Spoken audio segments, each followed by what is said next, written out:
Olá pessoal, nesse vídeo eu vou falar um pouco sobre este livro aqui, A Águia e a Cruz, o Império Romano frente ao cristianismo dos séculos I e II. É um livro do Gilberto Angelosi, foi publicado pela Paco Editorial em 2011. Vou destacar alguns trechos do livro.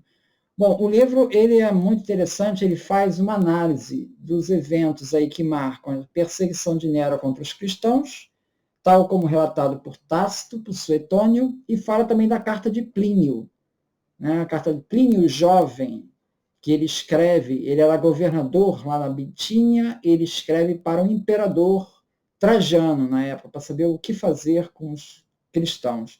Como o imperador Trajano ele encerrou o mandato dele lá em 117, então essa carta aí está por volta disso aí, 116, 117.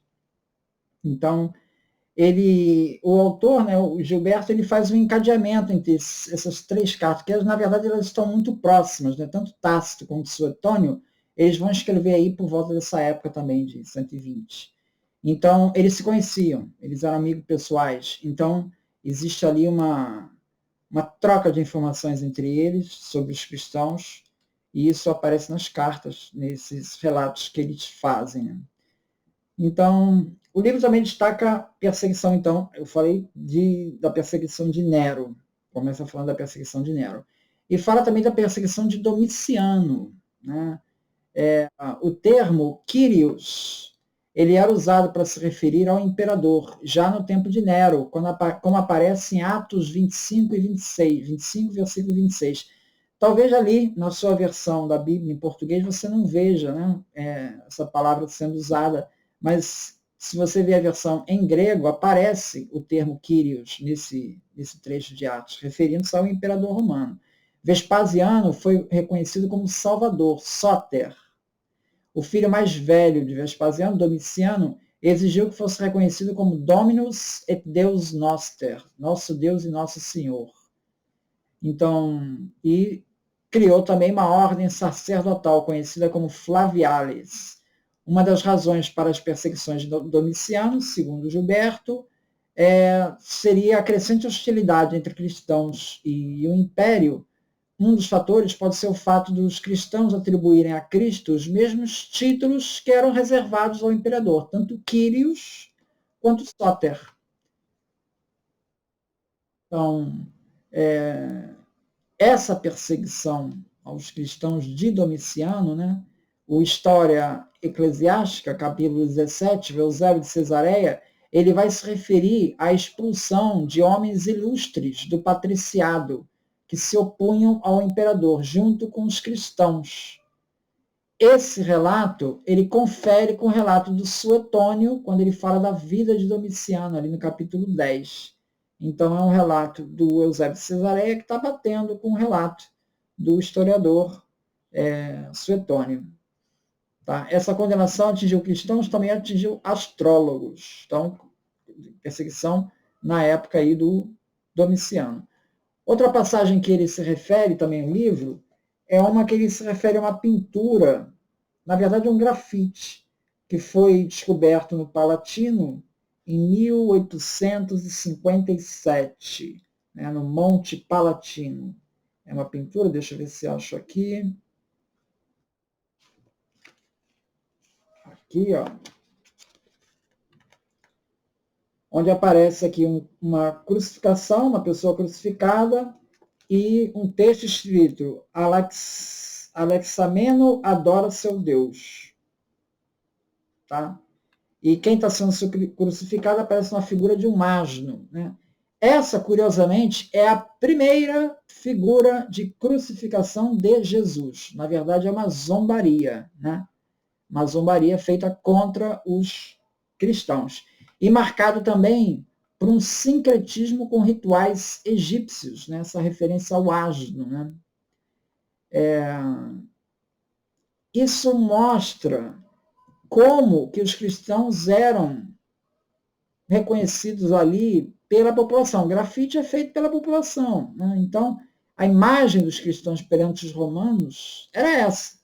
O Minúcio Félix, que escreve ali por volta do século II, ele se refere também aos pagãos que se referiam aos cristãos da seguinte forma: bando de desesperados, facção miserável, proibida por lei, bandidos dos nossos deuses, ralé que forma uma conjuração, ignorantes da última escória.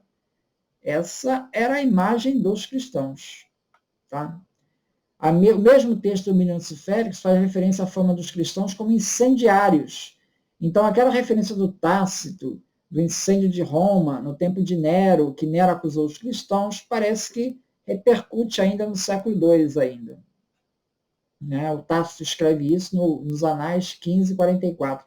A íntegra desses textos é dada no final do livro, tanto do Suetônio, como do Tácito, quanto do Plínio. Então, o Gilberto Angelosi ele marca essas similaridades, né? Ou seja, o Suetônio, na vida dos 12 Césares, Nero, capítulo 16, ele vai se referir aos cristãos como uma superstição nova e maligna. Tá? Plínio, na carta a Trajano, 10:96, ele vai se referir aos cristãos como superstição insensata e loucura. E o Tácito, nos Anais 15 e 44, vai se referir à superstição perniciosa. Então, os três concordam aí no termo de taxar o cristianismo não como religião, mas como superstição. Como eu falei, o Plínio Jovem ele foi sobrinho de Plínio Velho. Plínio Velho foi o que escreveu História Natural. Ele escreveu na época de Jesus, História Natural. É um texto bastante citado na Antiguidade. Né? Ele cita ali, ele é tio, né, do Plínio Jovem, que vai escrever a carta aí no século II. E essa carta vai ser escrita próximo dos Anais. Então, o Gilberto Angelosi conclui assim: as visões de Tácito e Suetônio, isoladamente, podem ser vistas como uma expressão de uma camada da sociedade, o patriciado. Né? Tácito e Suetônio estão ali na elite, né? Porque os cavaleiros eram associados aos patrícios. Entretanto, esses escritos encontram eco em um diálogo cristão escrito por Minúcio Félix, esse que eu citei aqui, ou mesmo nos apologistas cristãos do século II. E também no grafite do Palatino. Isso demonstra que aquela maneira de ver os cristãos já encontrará acolhida na sociedade, e através de um processo de reelaboração constante, tanto da camada dominante como da população em geral, sobre as práticas e o culto cristão. Então veja qual era a imagem dos cristãos ali. Então a ideia de uma coisa fabricada, ela não bate com esse testemunho aqui, né? De como era a imagem dos cristãos perante as camadas mais populares. Né? Uma outra passagem, ele fala do ponto de vista do historiador, né? Desses historiadores Tácito, Suetônio, né? Que William Balcom, né, em outro vídeo eu tratei disso, né? Ele fala que os historiadores antigos, como Tucídides, Políbio, Joséfo e Tácito, eles estavam convencidos de que a história verdadeira só poderia ser escrita enquanto os acontecimentos ainda estivessem na memória viva, e consideravam suas fontes os relatos orais da experiência direta dos acontecimentos pelos participantes neles envolvidos. Bons historiadores eram extremamente críticos daqueles que dependiam em grande parte de fontes escritas. Então, o historiador dependia de testemunho oral, era a principal referência. Né? Agora, o Angelosi ele vai destacar uma coisa, um aspecto. Né? O Tácito está nessa linha desses historiadores. Né? Em Anais 4:33, ele se queixa dos testemunhos orais, muitas vezes contraditórios. Olha o que ele diz: a descrição dos diferentes povos e dos diferentes países, a variedade das batalhas e ações ilustres dos grandes capitães, naturalmente prendem e levam as atenções dos leitores. Mas eu não posso, nem tenho para contar, senão ordens e decretos atrozes, acusações continuadas, pérfidas violações de amizade, ruína e desgraça de muitos inocentes. Olha, tudo isso se encontra, ou seja, acusações mútuas de um acusando o outro. Esse é o problema aí do testemunho oral que o Tácito dá uma testemunho. Né? Uma outra parte que achei interessante aqui no livro é quando ele fala das associações dos cristãos como agremiações de ofícios. Né? O Paulo ele era fabricante de tendas quando se mudou de Atenas para Corinto. né? O texto de Suetônio, né, no Vida dos Doze Césares, quando ele fala do Cláudio, imperador Cláudio, no capítulo 25, ele fala que no reinado de Cláudio houve uma insurreição de judeus em Roma, instigados por um certo Crestus, o que levou à expulsão dos judeus da cidade. Quando Paulo visitou Corinto, encontrou 2 destes judeus exilados de Roma, possivelmente, seria Áquila e Priscila. Lídia é descrita como uma comerciante de púrpura e tecidos finos, em Atos 16:14. Tá? Na carta de Plínio, jovem, ao governador da Bitínia, a Trajano, ele se refere aos cristãos da seguinte maneira: ele se refere como associações etaeriai. Ele usa essa palavra. E essa mesma palavra ele vai usar para se referir às associações de bombeiros. Então, ele usa uma palavra de associações profissionais para os cristãos. Tais associações, os colégia romanos, né, eles poderiam ser associações profissionais, corporações profissionais, poderiam ser sociedades funerárias ou sociedades religiosas, ou uma mistura de tudo isso.